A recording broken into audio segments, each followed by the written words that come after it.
دیکھ کر اس کا باپ بھی پریشان تو ہو جاتا ہے کہ آخر یہ کس لڑکے کو لے کر آ گئی۔ جب رانی اپنے باپ کو سب کچھ بتاتی ہے تو جس پر وہ کہتا ہے کہ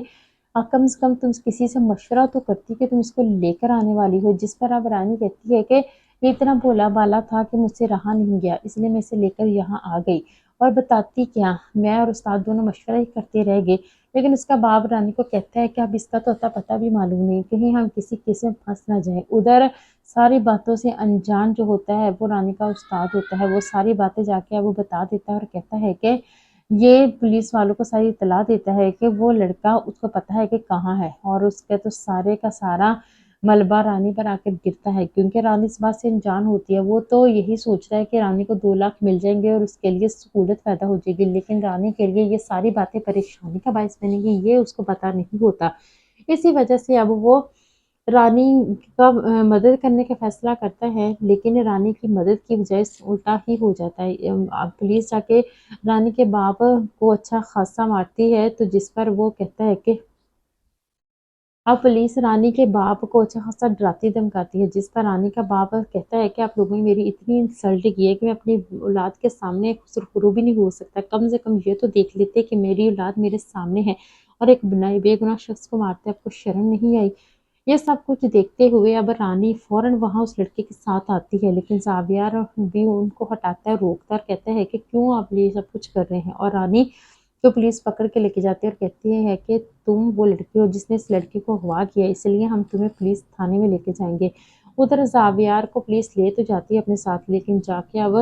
زاویار کو کزن کو سونپ دیتی ہے، اور وہ تو ارادے ہی کچھ اور کر کے بیٹھا ہوتا ہے۔ جب یہ ساری باتیں اسے پتہ چلتی ہیں تو زاویار کسی نہ کسی طرح وہاں سے بچ کر نکل آتا ہے، کیونکہ وہ لوگوں کے ہتھے نہیں چڑھنا چاہتا۔ اب زاویار کو باپ کو بھی پتہ چل جاتا ہے کہ اس کا بیٹا بچ چکا ہے، اسی وجہ سے اب وہ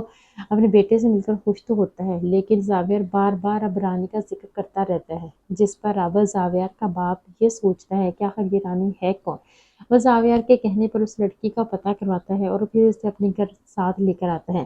لیکن رانی اس بات پر معذرت کرتی ہے اور کہتی ہے کہ وہ نہیں جائے گی، لیکن زاویار اب اسی بات پر بزد ہوتا ہے کہ اسے اس لڑکی کو ہی اپنے ساتھ دیکھنا ہے، لیکن اب یہی ساری بات زاویار کا باپ اسے کھونا نہیں چاہتا، اس لیے وہ لڑکی کی محض سماجت کرتا ہے، اس کے والدین کو اچھی خاصی رقم بھی دیتا ہے، جس پر رانی اپنے بدلتے ہوئے گھر کے حالات دیکھنے کے لیے اس بات پر ایگری کر لیتی ہے، اور اس بات کا ایگریمنٹ کر لیتی ہے کہ اسے کتنی حد تک اس گھر میں رہنا ہے، جس پر اب وہ جب وہاں سے جانے کا کہتی ہے تو وہ صاف منع کر دیتا ہے اور کہتا ہے کہ نہیں، اس سے زاویار کے ساتھ اس کا نکاح کروا دیا جاتا ہے۔ وہ کہتی ہے کہ اس پاگل کے ساتھ نہیں رہنا چاہتی، لیکن اور زاویار کا باپ اسے ساری حقیقت بتاتا ہے کہ اس کا بیٹا بالکل ٹھیک ہے، وہ بزنس مین ہے، لیکن ایک حادثے کی وجہ سے اس کے ساتھ یہ سب کچھ ہو گیا۔ لیکن اب زاویار کے ساتھ یہ ہوا حادثہ رانی جب سنتی ہے تو وہ رانی زاویار کو ٹھیک کرنے کی کوشش کرتی ہے، لیکن یہ کیسے ہو سکتا ہے کہ اب زاویار کے جو کزن ہے وہ کسی بھی طرح اس کے اندر مداخلت کرتے ہیں اور کہتے ہیں کہ زاویار کسی صورت ٹھیک نہیں ہونا چاہیے، کیونکہ اگر یہ ٹھیک ہو گیا تو ہمارے لیے